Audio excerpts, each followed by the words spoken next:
அனுஷ்யா தொடர்கிறது. New movie studio Vadapalani. புதன்கிழமை அன்று ஆர்கேவின் புதிய படப்பூஜை கோலாகலமாக நடைபெற்று கொண்டிருந்தது.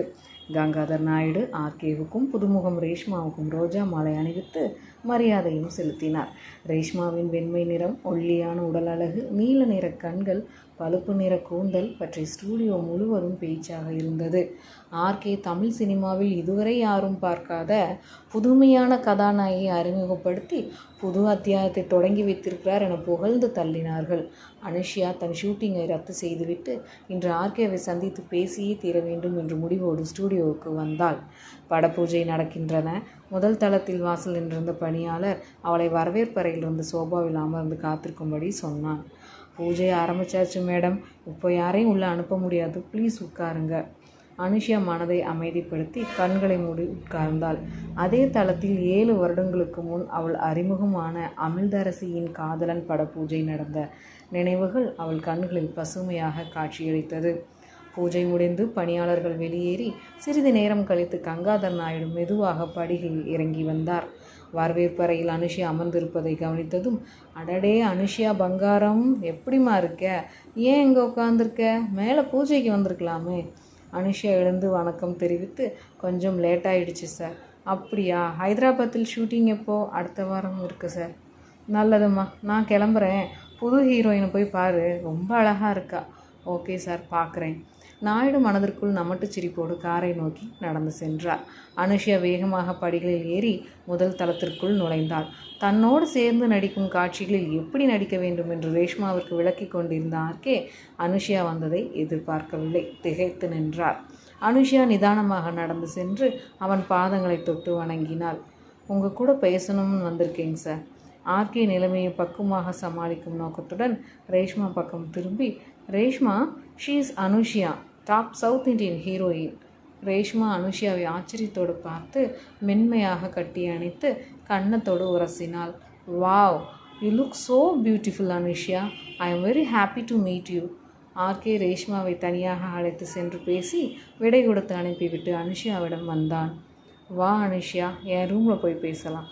அனுஷ்யாவை அறைக்கு அழைத்து சென்று தன்னுடைய சோபாவில் அமர்த்தினான். அனுஷ்யா அவனை கண் கட்டாமல் பார்த்தாள். அன்று அவள் முதல் நாளில் பார்த்த அதே கம்பீரம். என்ன அனுஷ்யா அப்படி பார்க்குற? அனுஷ்யாவிற்கு அவனிடம் பேச வந்த விஷயங்களை நினைத்தவுடன் வருத்தம் தொண்டையை அடைத்தது. கண்ணீராக வெளிவந்தது. நீங்களும் அப்படி பண்ணுறீங்க? என்னால் நம்பவே முடியல சார். உங்களை பார்த்து பேசக்கூட எனக்கு உரிமை இல்லையா? ஆர்கே 2 விஷயங்களில் மனதிற்குள் தீர்க்கமாக முடிவெடுத்திருந்தார். ஒன்று, சுவாதியில் வெளிவந்த ஸ்ரீகர் சம்பந்தப்பட்ட பேட்டியை பற்றி அனுஷ்யாவிடம் கேட்கக்கூடாது, அது தன் தகுதிக்கு இழுக்கு. இன்னொன்று, பிறர் விஷயங்களில் எப்போதும் தலையிடுவதில்லை என்ற தன் கொள்கையை கைவிடக்கூடாது. அனுஷ்யா கண்ணீரை துடைத்து கொண்டு கேட்டாள். நான் என்ன தப்பு பண்ணினேன்? என்னை ஏன் இப்படி ஒதுக்கி வைக்கிறீங்க? சொல்லுங்கள் சார். ஆர்கே தன் உள்ளங்கைகளை தேய்த்து நீண்ட பெருமூச்சு விட்டான். உன்னை ஒதுக்கி வைக்கல அனுஷ்யா. உன் கண்ணீரை பார்த்து நான் மனசு மாறிடக்கூடாதுன்னா அப்புறமா பேசுகிறேன்னு சொன்னேன். இப்போது புது பட பூஜை முடிஞ்சிடுச்சு. புது கதாநாயகி அறிமுகப்படுத்தியாச்சு. இதை ஜீரணிக்கிறது உனக்கு ரொம்ப கஷ்டமாக இருக்கும்னு எனக்கு தெரியும். ஆனால் வேறு வழி இல்லை அனுஷ்யா. ஏன் திடீர்னு இப்போ புதுமுகத்தை அறிமுகப்படுத்த வேண்டிய அவசியம் என்ன சார்? அனுஷ்யா, சினிமாவில் நான் அடுத்த கட்டத்துக்கு போகணும். ரசிகர்களுக்கு புதுமைகள், மாற்றங்கள் கொடுத்துக்கிட்டே தான் இருக்கணும். இந்த மாதிரி பண்ண போகிறேன் முன்கூட்டியே என்கிட்ட ஒரு வார்த்தை சொல்லியிருக்கலாமே. எனக்கு சொல்லாமல் புதுப்பட பூஜைக்கும் அழைக்காமல் ஏன் என்னை புறக்கணிக்கிறீங்க? இந்த சினிமா உலகத்தை பற்றி உங்களுக்கு தெரியாதா? உங்களுடைய படத்திலிருந்தும் எல்லா நிகழ்ச்சியிலிருந்தும் என்னை நீக்கிட்டீங்கன்னு பேச்சு வந்தா என்னோடய சினிமா வாழ்க்கை என்ன ஆகும்னு யோசிச்சு பார்த்தீங்களா? என் வாழ்க்கையில் சினிமாவை தவிர வேறு எந்த சந்தோஷமும் கிடையாது. உங்கள் கையால் ஏற்றி வச்ச குத்து விளக்க நீங்களே அணைக்கிறீங்க. என்னால் இதை தாங்கவே முடியல என கூறி முடித்து கைக்குட்டையால் முகத்தை பொத்தி கொண்டு தேம்பி தேம்பி அழுதாள். ஆர்கே கண்களை மூடி கவலையில் ஆழ்ந்தான். அனுஷ்யா பொங்கி வழிகின்ற கண்ணீருடன் அவள் நிலையை விளக்கினாள். எனக்கு கடைசியாக 2 படம் உங்கள் கூட நடிக்க வாய்ப்பு கொடுங்க. நானே இந்த சினிமா வாழ்க்கையை விட்டு விலகி கொள்கிறேன். தென்னிந்தியாவோட டாப் ஹீரோயின் பட்டத்தோடவே இந்த இண்டஸ்ட்ரியை விட்டும் போயிடுவேன். என்னோடய முதல் படத்துலேயும் கடைசி படத்துலேயும் நீங்கள் தான் ஹீரோவாக இருக்கணும் சார். எனக்கு சினிமா வேறு, நீங்கள் வேறு கிடையாது. எனக்கு சினிமாவில் நீங்கள் தான் எல்லாமே. கண்ணீரை துடைத்து கொண்டாள். நான் கடைசியாக ஒன்று சொல்கிறேன். உங்களால் தான் நான் டாப் ஹீரோயினாக இருக்கேன். என்னை புகழோட உச்சிக்கு கொண்டு போனது நீங்கள் தான். உங்கள் படத்துலேருந்து விலகி வாய்ப்புகள் குறைஞ்சி கையில் படங்களே இல்லாமல் நான் இந்த இண்டஸ்ட்ரியை விட்டு போகிற மாதிரி ஒரு அவமானமான சூழ்நிலைக்கு என்னை தள்ளி விட்டுறாதீங்க. அது உங்கள் கையால் விஷத்தை கொடுத்து கூட என்னை கொன்றலாம். ஆர்கே அவளை எப்படி சமாதானப்படுத்துவது என்று தெரியாமல் சிலை போல் அமைந்திருந்தான். இப்படி பேசுகிற அனுஷியாவா அப்படி ஒரு பேட்டி சுவாதி பத்திரிகைக்கு கொடுத்திருப்பாள் என்று தீவிரமாக சிந்திக்கவும் தொடங்கினான். நான் யோசிச்சு சொல்கிறேன் அனுஷியா, நீ செத்து போயிடுவேங்கிற மாதிரிலாம் பேசாத, அது ரொம்ப தப்பு. ஆர்கே தான் எடுத்த முடிவுகளிலிருந்து ஒருபோதும் பின்னோக்கி அடியெடுத்து வைக்க மாட்டான் என்பதை நன்கு அறிந்திருந்தாள் அனுஷியா. அவனுடைய முகத்தை பார்த்து தீர்க்கமாக சொன்னாள். இதுவரைக்கும் நான் இதை வெளிப்படையாக சொன்னதில்லை. நீங்களும் என்னோட தனிப்பட்ட வாழ்க்கையில் தலையிட்டதில்லை. சினிமாவில் தான் நான் நடிகையாக உயிரோடு இருக்கிறேன். ஆனால் நிஜ வாழ்க்கையில் நான் வெறும் நடைப்பணம் நான் தான் வாழ்ந்துக்கிட்டு இருக்கிறேன். என்னை கொன்றாதீங்க ப்ளீஸ் அப்படின்னு அனுஷியா கூறுகிறார். எனக்கு கடைசியாக வாய்ப்பு கொடுப்பீங்களா மாட்டீங்களா? ஆர்கே மிகவும் தயங்கியபடி, உறுதியாக எதுவும் சொல்ல முடியாது அனுஷியா. தொடர்ந்து என்னோட எல்லா படங்களிலும் வாய்ப்பு தருகிறேன். நான் ரேஷ்மாவுக்கு வாக்கு கொடுத்துட்டேன். ரொம்ப நன்றி சார், நான் வரேன். அனுஷியா விரக்தி பெருமூச்சுடன் எழுந்து கதவை ஆதரவாக பிடித்து கொண்டு இறங்கி சென்றாள். அனுஷியா வீட்டிற்குள் நுழைந்ததும் மாலாதேவி அவளை ஆச்சரியமாக பார்த்து, என்ன அனுஷியா நேரமாக வந்துட்ட? ஷூட்டிங் முடிஞ்சுதா? இன்றைக்கி ஷூட்டிங் வேலை இல்லை, நான் கேன்சல் பண்ணிட்டேன். ஏன், உடம்பு சரியில்லையா? உடம்புக்கு என்ன நல்லா தான் இருக்குது, மனசு தான் சரியில்லை. மாலாதேவி அனுஷியாவின் அருகில் வந்து அமர்ந்து தலையை தடவி கொடுத்தாள். கவலைப்படாதம்மா, காலாகாலத்தில் நடக்க வேண்டியது நடந்தால் எல்லாம் சரியாயிடும். கங்காதர் நாயுடுவோட பையன் ஸ்ரீதருக்கும் உனக்கும் கல்யாணம் பண்ணலான்னு நான் முடிவு பண்ணியிருக்கேன். இதை கேட்டவுடன் அனுஷியாவுக்கு மெல்ல மெல்ல தன்னை சுற்றி நடக்கும் விஷயங்கள் புலப்படத் தொடங்கின. கங்காதர் நாயுடு ஸ்டூடியோவில் தன்னை சந்தித்த போது அவளுக்கு அந்த சந்தேகம் வரவில்லை. ஆர்கே வழியாக தன்னுடைய சினிமா வாழ்க்கை முடிக்க பார்க்கிறார் என்பதை புரிந்து கொண்டாள். ஒருபோதும் அவருடைய திட்டத்திற்கு பலியாகிவிடக்கூடாது என்று மனதிற்குள் தீர்மானித்து கொண்டாள். மாலாதேவி மிகவும் நயமாக பேச்சை தொடங்கினாள். நல்ல பெரிய இடத்து சம்பந்தம் நம்ம வீடு தேடி வந்திருக்கு. நீ மகாராணி மாதிரி இருக்கலாம். அனுஷியா எரிச்சல் கோபத்தோடு அம்மாவின் கையை தட்டி விட்டாள். யாரை கேட்டு பிள்ளை நீ முடிவு பண்ணிகிட்ருக்க? என் கல்யாணம் ஏன் இஷ்டப்படி தான் நடக்கும். எப்போ யாரை கல்யாணம் பண்ணணும்னு எனக்கு தெரியும்.